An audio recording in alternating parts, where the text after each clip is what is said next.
Ating kilalanin ngayon ang magandang anak ni Janice de Belen at Jan Estrada na si Kyla Estrada na gumagawa ngayon ng pangalan sa showbiz business. Pero bago ang lahat, kung bago ka lang dito sa aking YouTube channel ay huwag kalimutan mag-like at mag-subscribe. Si Janice de Belen at Jan Estrada ay ilan lamang sa mga artista noong 90s na naging maugong ang pangalan hindi lamang dahil sa kanilang husay sa pag-arte, kundi sa kanilang kilig moments noong sila ay magkasintahan pa. Bagamat maraming mga nalungkot at nabigla sa kanilang paghihiwalay noong 2004, ay mayroon pa rin namang naging mabuting dulot ang kanilang naging relasyon.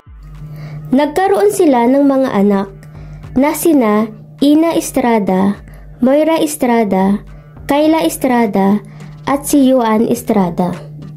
Si Kyla ay pangatlo sa magkakapatid. Naging usap-usapan siya sa social media nang siya ay ipinakilala sa publiko.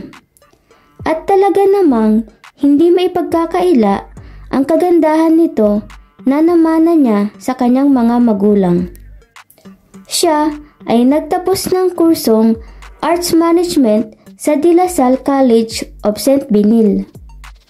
Nang natapos ang kanyang pag-aaral, si Kyla ay pinasok naman niya ang industriya ng pagmumodelo sa edad na 17.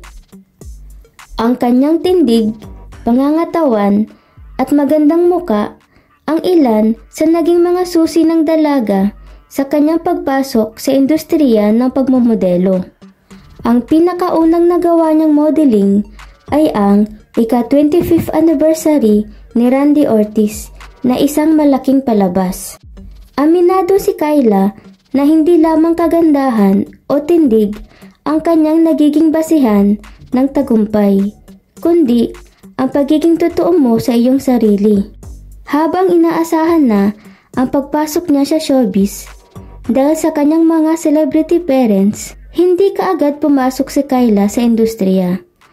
Noong lamang 2020 nang mag-audition ang aktres. Lumabas siya sa Maalaala Mo Kaya, Kapamilya series na viral scandal at The Chosen. Ang Linlang, ang ikatlong drama series ni Kyla na talaga namang napansin ng mga netizens at pinag-uusapan ang kanyang husay sa pag-arte. Kaya naman, masaya ang Kapamilya star na mula sa pagiging model at influencer, tuluyan niya nang pinasok ang acting.